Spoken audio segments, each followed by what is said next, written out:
Në një ceremoni të veçantë u inaugurua xhamia në fshatin Markat mes besimtarëve dhe drejtuesve të komunitetit mysliman të Shqipërisë. Menduam të bëjmë një gjë për fshatin tonë, ndërtuam xhamin.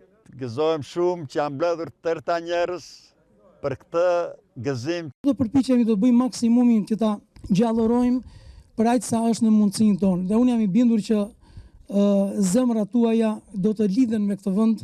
Unë jam i bindur që fëmijët tanë, të paktën që janë në këtë fshat, të rinjt dhe kushdo tjetër, jam i bindur që do të lidhen me këtë vend, sepse ju e dini shumë mirë që xhamia nuk është gjë tjetër veç se shtëpia e Zotit, është vend ku aty buron e mira dhe këtu nuk lejohet diçka tjetër, as të flitet, as të mësohet përveç se të mirës. Një xhamie i dilet për Zot duke u përkujdesur në anën fizike, duke u mirëmbajtur, duke u pastruar, por ajo mirëmbajtje më e rëndësishme është ajo mirëmbajtja shpirtërore. Të vim, të frekuentojmë, shtëpia ja ku është, mirë se të vini mos e lini bosh atë.